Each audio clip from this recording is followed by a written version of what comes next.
Hello, beautiful people. Sannyasi Shivani here. I'm back. I've taken a year off from YouTube to recalibrate, to connect, to grow, to cocoon, to chrysalis, to become mushy and unrecognizable, and then come back in a form that is this. It's lovely to be back. I missed you all. 2022 was probably one of the most magical years in hindsight, maybe not necessarily comfortable during, but magical in hindsight.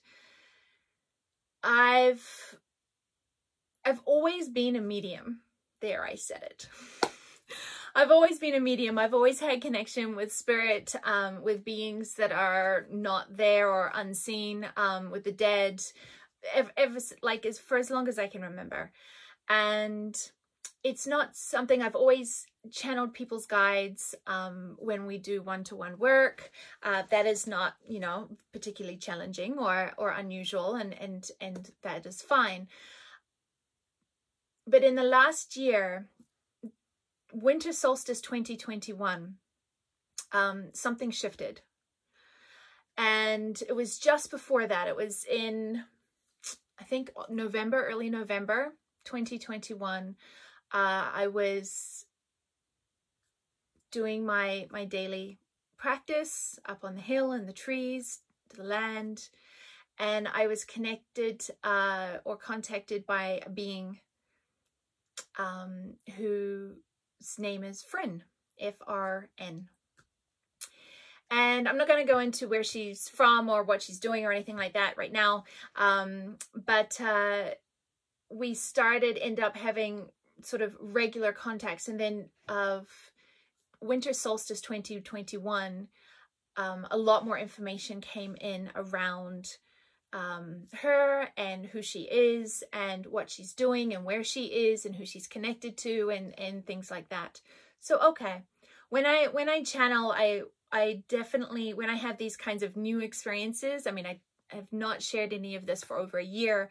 I definitely kind of put it in I call it the BS pile, because I don't necessarily believe everything that I think. I don't believe everything that I feel. I don't believe everything that comes through. I have very strict criteria for what that sort of like filters of what comes through and how it comes through and what I will act on and what I will stand behind and what I won't and what I kind of just leave in there. Sometimes stuff goes in the BS pile, just stays there and grows roses. And some things come out of the BS pile and go, okay, maybe there's other things tangibly in this reality that are pointing to the same thing. Or I will see an interview with somebody that I respect, or feel that they also have a connection, and they will end up saying exactly the same thing that has come through Fryn. And then I go, okay, maybe we can take this out of the BS pile and just put this over here of, all right, what if this was accurate? And so over the last year, my BS pile has got quite big, but quite a few things have been coming out of it. It's probably a weird way to explain it to you, hasn't it? And so over the, she said to connect to a specific energy. And then on the 2nd of January, 2022, we had a deer here that got caught in -20 with its leg in a 4-foot fence. As it had jumped the fence, it had wrapped its leg through the hole in the fence and then jumped over, and the fence had twisted and caught its leg.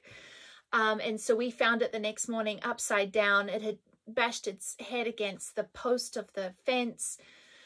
Our next door neighbor said, we should put it down. It's, deer don't deal well with shock. And I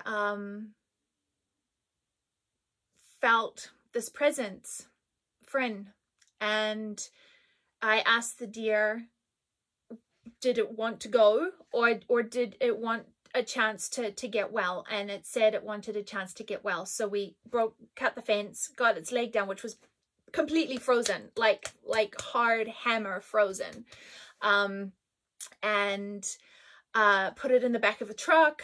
It was a baby boy that was probably almost a year old, like not like probably 9 to 10 months old, this deer. And anyway, we brought him into the house and in front of the fireplace and sat there with him, and his leg was totally frozen, couldn't bend, couldn't do anything. There was a gash on the bottom of his leg, whereas the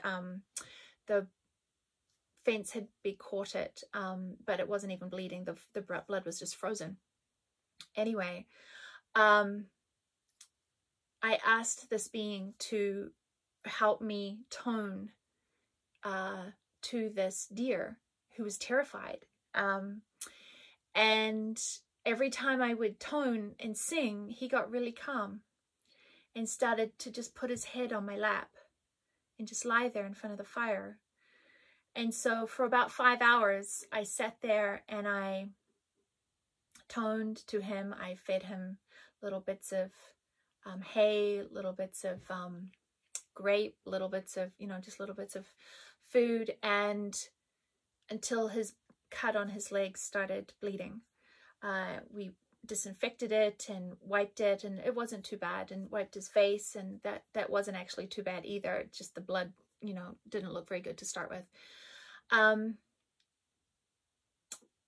And he was just totally calm in my lap for about 5 hours. And then when he could bend his leg, he did not seem to be in any pain. He was eating, he was drinking. We carried him outside, put him in the barn, with the barn that was open to the outside. Gave him fresh hay, fresh water, fresh bedding. Left him there. Came back an hour later, and he had jumped the 4-foot fence into the pasture where the sheep were. And then about 10 minutes later, he had jumped another fence into the same pastures where the sheep were, but it was divided by a temporary fence. And he spent the next 4 or 5 days there. So he was protected, like the coyotes couldn't get him because he was in the pasture, but he was by himself. He bedded down under the tree. We made sure that there was water and hay there because they come and eat our hay anyway. So, that wasn't, giving him something he wasn't normally eating. And then after a week, he jumped the fence, and we found tracks of other deer coming up to the fence, and he had jumped the fence and gone with them. And this was my first moment of, okay, maybe there is something here.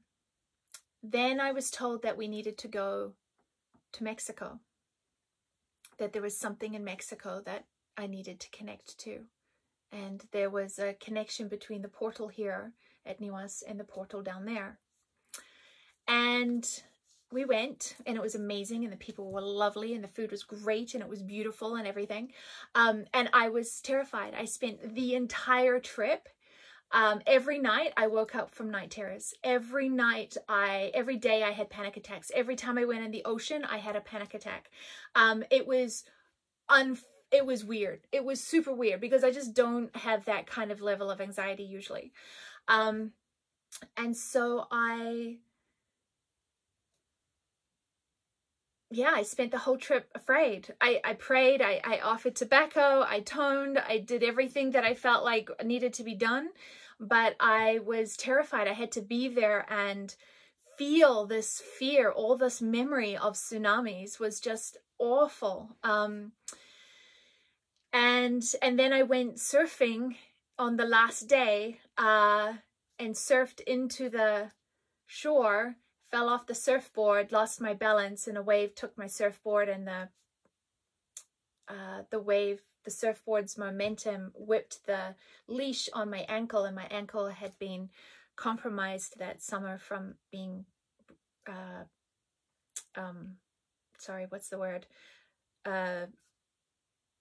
sprained badly. And I ended up fracturing it in 2 places. So I left Mexico in a wheelchair. then I came back and, you know, got over my broken ankle and started to learn to walk again, literally in every way of my being, started to walk slowly, slowly. And then friend said on the 6th of July, which is actually the conjunct of Sirius A, that she had a surprise for me. And so I did my practice that night. I made contact with her, and there were 2 other beings that I was to have contact with, that are all part of a team that are actually stationed on Sirius A.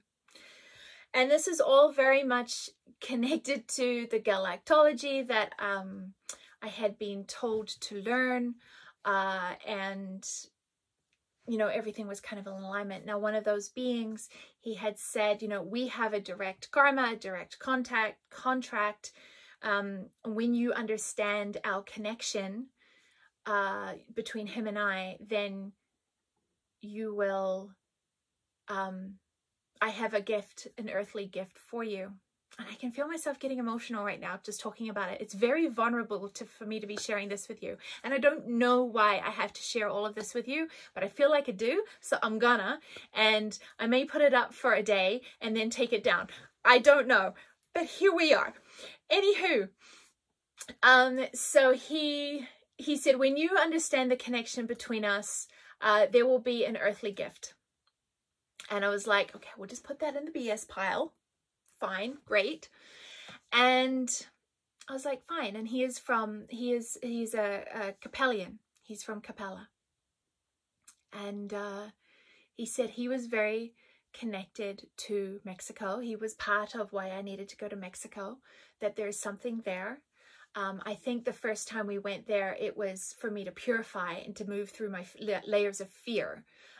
Was actually what needed to happen that first trip, that there was nothing actually I could do except survive. But the Capellians were very connected to the Aztecs, to the Mayans, the ancient Mayans, teaching them the Mayan calendar, teaching them sound healing, sound resonance, and astrology, and the frequency, the azul frequency of blue, similar to what Mama has here. Mama drum. And so he's like, we have a connection. When you understand the connection, there'll be an earthly present for you. And I'm like, okay, BS pile, but sure, I'll play along. What kind of present? And he said, it's a crystal on a chain. And I thought, okay, so like a necklace, like a little pendant with a crystal on it or something. You know, this is what I have in my brain. And we had just started a retreat that week. And so I, you know, went into the next day, and it was like everybody at the retreat was wearing a crystal on a chain. And I'm like, is somebody going to take it off and give it to me? Like, you know, is this like, what's going to happen? Nah, nothing like that happened. And so I just, you know, kept going. Didn't really think too much about it. Kept connecting with Frin in the way that she has taught me. Kept working with the practices that she has shown me. Kept working with this other being from Capella in the way that he was starting to connect with me. And then I was working on somebody's chart about 6 weeks later, and I was looking at their chart, and I was looking at like a trine or a square aspect to Capella, knowing that this being is from Capella. And I was like, oh, wonder what that is. So I'm like, well, if this is squared here, then where is that conjunct? Like, where is Capella actually like conjunct? And so I looked it up, and it's in Gemini. And I was like, well, what is in my chart for Gemini? And this being had said, you know, I'm here to help with the sound, your connection to sound and resonant healing and the light codes. This is how I'm here to help with you. And when I looked at the chart and I realized that my Mercury is very, very, very, very tightly conjunct Capella. And Mercury is sound and speech and communication. And that Fulmholt, which is the word of God, is connected to Archangel Gabriel, is very connected to the Capellian energy. And tomorrow, which is partly why I'm recording this today, tomorrow the sun is going to be right on Fomalhaut, which is also right on my ascendant. So this is me today, very vulnerably, quite emotional, stepping up and letting this be known publicly, so that A, you are not alone, and B, I am, yeah, this is happening. This is not in our imaginations. This is happening, and we need to come together in a web of light and really amplify the voices of love and the voices of courage and the voices of curiosity and joy, because this is where we are strong. This is the frequency that has been coming through. It is not fear. It is not power over. It is not giving instructions that you should. Never. Never. It is always an invitation to the light, to love, to learn, to discover. So I was looking at this chart, and the Mercury was conjunct, and I gasped, and I was like, oh my God, Capella, Mercury, that's my connection. Okay, the sound healing, that is the toning, the crystal bowl toning that I can do with my voice. That is what I'm supposed to explore. That's why I got told that I had to start exploring this more, but it's in a slightly different way than what the West has been sort of perpetuating. This is really interesting. It's more along the lines of what happened with the deer. And I kind of forgot about the crystal on the chain. Totally. And because I was so involved in this person's chart. And so I was working on this person's chart. And then I realized that my connection through Mercury with Capella, being my sun is also in Gemini, which is ruled by Mercury, is this connection to this being.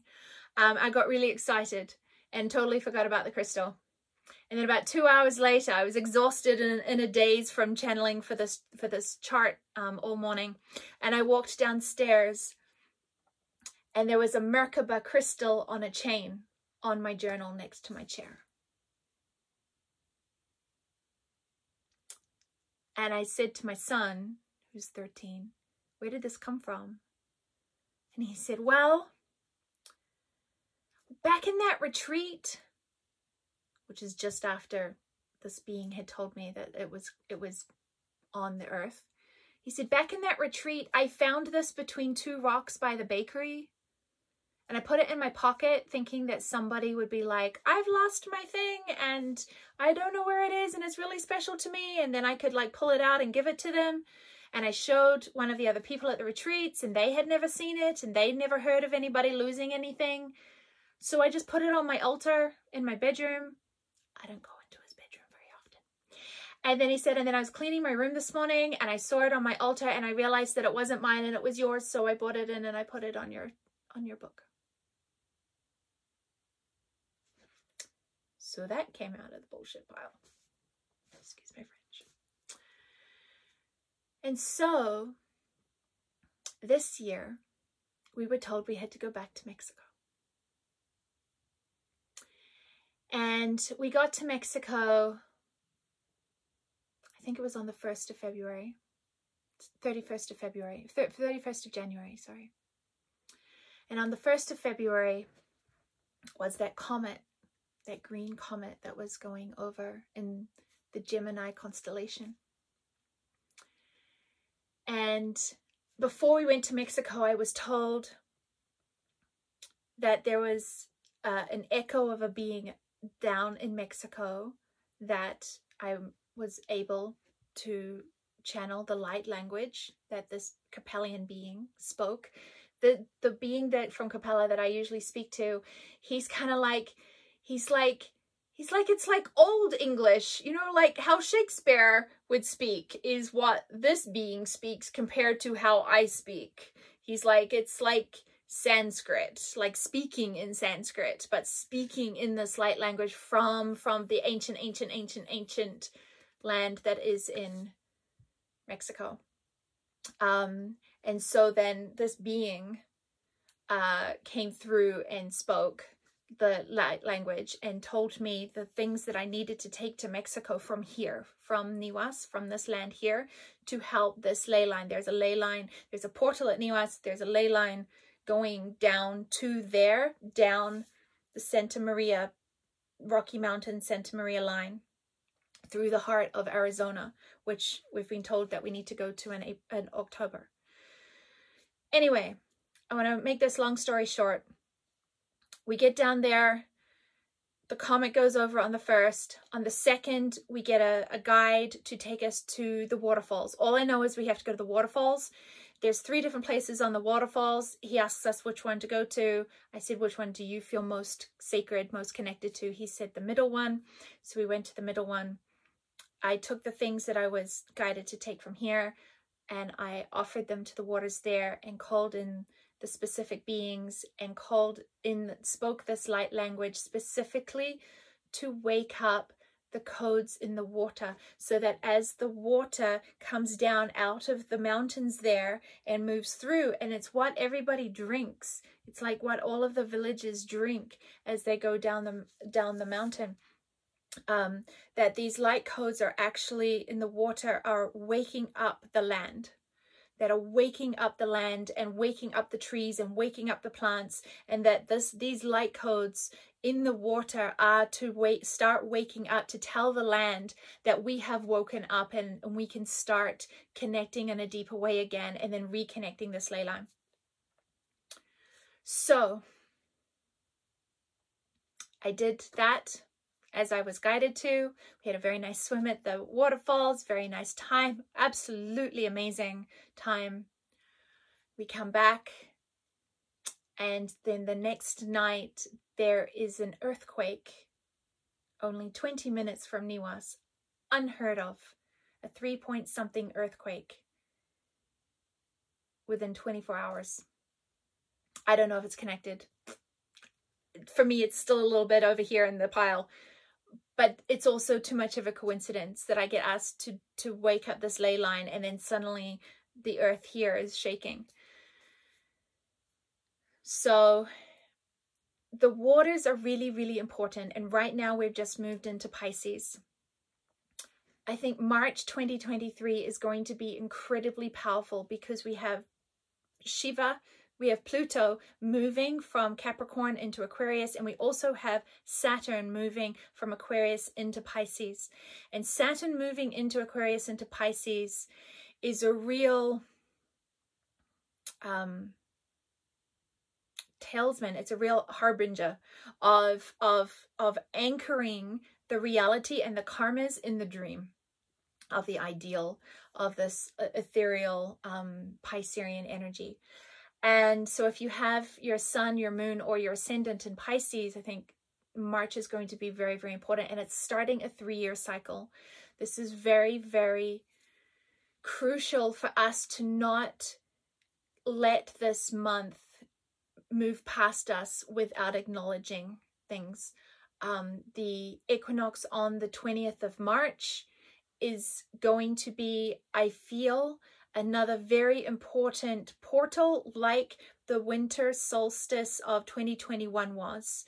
That the ability to come into unified resonance on this equinox is going to be very, very important. And it's so beautiful. Of course, it is the night before Navaratri for us starts, which is the 9 days of connecting to the Divine Mother, the Creator as the Mother.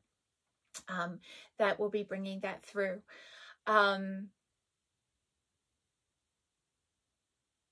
There's a lot more galactically about where these beings are and what they're doing and how they are supporting not just me, so many people, connecting to so many people. There's different pods, there's multi-race pods that are all bringing like the gifts of their starseed race to the team to support different team members. These are not beings that are like guiding us like angels. They're co-workers, they're team workers. We're on the same team. I just happen to draw the straw for the meat suit. They're the ones that are still in higher frequencies, resonating A couple of them are at home, 7th density, which of course is within a collective consciousness. They drop into 6th and take on an individual form for my ability to connect with them individually and within their pod, their team that's working. I say all of this to you to share with you that as you are also waking up, I trust that if you're watching this, if you've got 25 minutes into this, you are waking up, okay? If you are waking up, do not discount the magic in your life. Do not discount the wonder in your life. Do not discount anything that is slightly strange that is lighting you up, even if it's aliens. It does not matter. What matters now is the willingness of the what if. The willingness of the what if I am here to remember and be part of something. Not be the star of it, but be the part of the collective, the tipping point of the collective that will resonate us into supporting the overlay of New Earth, of a foundational 5th dimension. Now, if you need to understand any of these things, this is why we've created Roots and Wings. It's in our 4th year this year. It starts in April. It's a 7-month program. It's going to help support and learn all of this stuff. Connecting to your guides, understanding the light language, understanding divine communication, guidance, purpose. That's what Roots and Wings is for. Chakra immersion, advanced chakra immersion will be in April. It's in person with me, 8 hours a day, 8 to 10 hours a day of learning for a week to give you the foundations and the framework of esoteric anatomy so that you can understand the way that consciousness is mapped and how that is all inside of you. Like, it's all inside of you. It is so darn beautiful. What we have come here for is so beautiful, and it's here. It's already here. We're just phasing in and out of it at the moment because it's a lot of voltage to run through our systems, and that's okay. It's where we need to be right now, but it is already here. It's not that it is coming. It is already here. We're just needing to calibrate to it in a more foundational way. And the way that that happens is not by me taking the foundational, raising my frequency up. It's us raising our frequency up because it's together. It is not an individual. This is a very old paradigm way of thinking of my work and my blah, blah, blah, blah, blah. It's us. And this is why we have the We Are community online to give you that daily connection where I put a little video, a 2-minute video up every morning, giving you that understanding of the astrological downloads for that day. Everything you can find on solaceandshine.ca, everything that I'm talking about, Roots and Wings, chakra immersion, and the We Are community. But I want you to understand that as we go through March, if there are grave challenges, many people I suspect will experience grave challenges. Turkey, Syria, Ukraine, there's already very large scale challenges happening. Whatever happens, there is a light that is more tangible, and it's coming through that I perceive in 2 different frequencies right now. There is a diamond light that is just like just pure crystalline diamond light that is coming through right now. And there is also this more sort of tangible, sort of golden light that's been coming through for quite a while over the last year or so, this golden light. There's 2 different frequencies of light that are hitting us that we need to open to. So whatever the 3rd dimensional reality is, we always are able to tap into the frequencies of this light and then make that connection. And that is going to bring the overlay closer and closer and closer. I don't want to go over half an hour. Thank you for watching all the way here. Please write me a note. If it resonates with you, share. If you've had downloads about the water, share. There's way more I could share with you, but let's start here. I love you. Talk to you soon.